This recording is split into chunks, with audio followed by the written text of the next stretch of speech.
आज ये परमात्मा की वाणी है, इसमें इतनी शक्ति है जो स्वयं परमेश्वर ने आके बोली है। उसके बाद फिर गरीबदास जी के माध्यम से जो वाणी बुलवाई है, उन्हें वही वाणी एजडिंग दे दी और उस वाणी को फिर दास बोल रहा है। यानी अधिकारी के द्वारा जो वाणी बोली जाती है उसका असर होता है। पहले भी आपको बहुत बार सुनाया है, जैसे एक राजा की पत्नी एक शिष्य थी संत की। राजा इसका विरोधी था कि ये गुरु बनाने की आवश्यकता नहीं होती, राम राम घर बैठ के कर ले।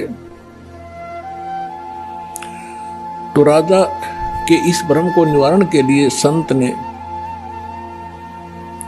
एक थोड़ा सा एक फार्मूला अपनाया था। राजा गया उस संत के आश्रम में अपनी पत्नी के साथ कि महाराज क्या गुरु बनाना जरूरी होता है क्या? क्यों मूर्ख बनाते हो जनता को? भगवान घर बैठ के बज सकते हैं, कोई भी कर ले राम राम, इतना राम नाम ले ले। तो संत जी ने सोचा ये राजा है, यहाँ नाराज घना हो जाएगा जब मैंने कुछ उल्ट सुल्ट जवाब दे दिया। तो उसको कहा, राजन अब मुझे अपनी भक्ति का समय हो गया है, इसमें काफी समय लगेगा, मैं आपका प्रश्न का उत्तर दूंगा, मैं कभी घर आऊंगा आपके वहां दे दूंगा, वहां कभी आपको विस्तार से समझाऊंगा, तब समझ में आएगी। राजा बोला ठीक है। दिन निश्चित हुआ, राजा बैठ गया सिंहासन पर जच के, संत के लिए आसन लगवा दिया। आने की इंतजार थी कि कब आएंगे संत, अभी आने वाले हैं। सामने सैनिक बॉडीगार्ड खड़े थे, वजीर खड़े थे, कुछ बैठे थे। जब संत पहुंचे वहां पर और वहां उपस्थित सभी सैनिक जो खड़े थे, उनको कहा संत ने कि ए सैनिकों, ए सिपाहियों, इस व्यक्ति को अरेस्ट करो। राजा की तरफ संकेत किया। अब वो सिपाही सोच रहे थे ये मंदबुद्धि व्यक्ति क्या बकवास कर रहा है। उस संत ने दूसरी बार फिर कहा, तीसरी बार फिर कहा, लेकिन कोई टस से मस नहीं हुआ। राजा ने सोचा इसका दिमाग खराब हो गया इस संत का, ये मेरा राज हथियाना चाहता है। राजा ने कहा कि इसको अरेस्ट करो। सैनिकों को यही शब्द उसने बोले, यही वो संत बोल रहा था। राजा के कहते ही उस संत को 4-5 सिपाहियों ने आके जकड़ दिया। अगले आदेश की इंतजार से अब इसका करें क्या। तब संत ने कहा कि हे राजन, तुम घर आए व्यक्ति का ये ऐसा ही सलूक करते हो क्या? राजा ने कहा कि आप क्या कर रहे थे? कि मैं आपके प्रश्न का उत्तर दे रहा था कि आपका प्रश्न ये था, क्या घर हम खुद भक्ति नहीं कर सकते? गुरु की क्या आवश्यकता है? राजा ने कहा ये खाक उत्तर दिया तेने। बकवास करने लग गया कि नहीं सुनो जानते हैं, मुझे छुड़वाओ पहले। राजा ने कहा छोड़ दो, न छोड़ दिए। कि जिस प्रकार जो शब्द मैंने बोला कि राजा इसको अरेस्ट करो, ये टस से मस नहीं आपके सैनिक। और आपने वही शब्द एक बार कहा था, मुझे 4 आना पकड़ लिया आकर के। तो आपके वचन में शक्ति है, आपके बोलते ही ये क्रियावान हो गए। और वो शक्ति जो आप वाली है वो राजनीति वाली मेरे पास नहीं है। मेरे पास शक्ति है अध्यात्म की। ठीक इसी प्रकार जो वचन मैं बोलूंगा, परमात्मा की शक्ति सब पर कार्यवान हो जाएगी और आप कहते रहना, उसका कोई असर नहीं होगा।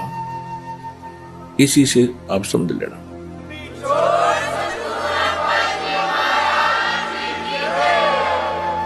तो इसी प्रकार ये दास उस परमात्मा का कृपा पात्र है, उसी की कृपा से ये सच्चा ज्ञान आप तक पहुंच पा रहा है। तो उस परमात्मा का आदेश और फिर इस दास के मुख से आगे चलेगा, ये सर्व प्राणियों का कल्याण करेगा। इसका तरीका देखो, परमात्मा ने कैसा एक अनोखा तरीका अपनाया है। कैसे चिप बुनवा दी, मेमोरी कार्ड जिसको कहते हो, टेलीविजन प्रोजेक्टर बनवाए, इंटरनेट, वेबसाइट, यूट्यूब बनवा दी।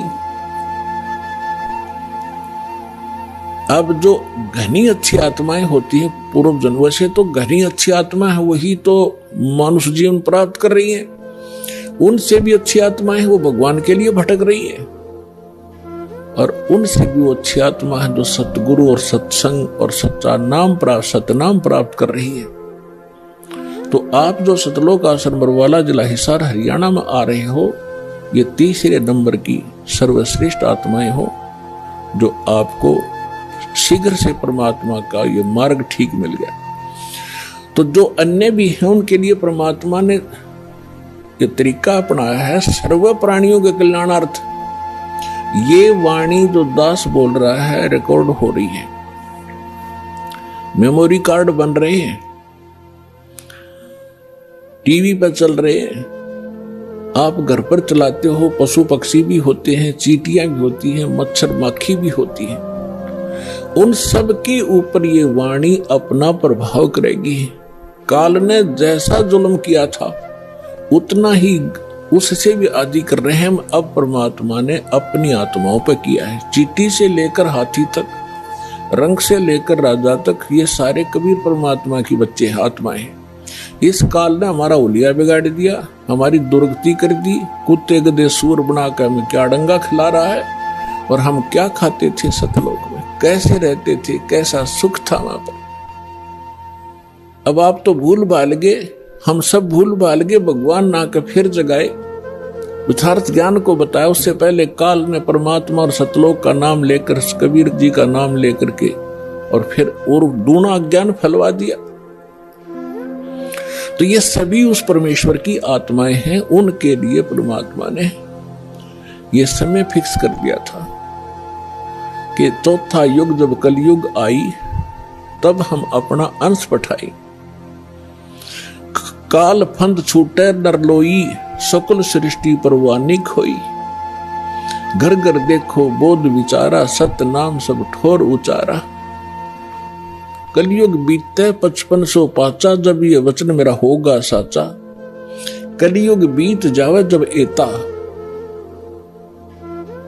परमात्मा ने कहा कि सर्व प्राणी, सकल सभी प्राणी परम पुरुष पद चेता। परम पुरुष यानी परम अक्षर ब्रह्म पूर्ण परमात्मा के पद, पद यहां दो का बोधक है।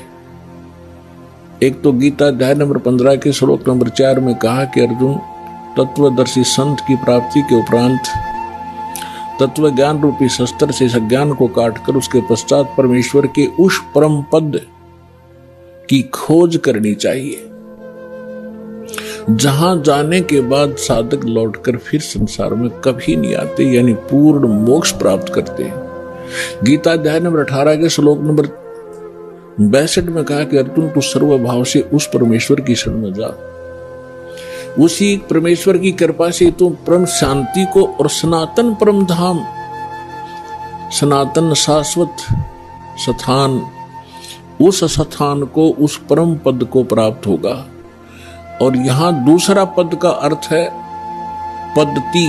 पद्धति माने परमात्मा के पाने की यथार्थ विधि, वो ज्ञान।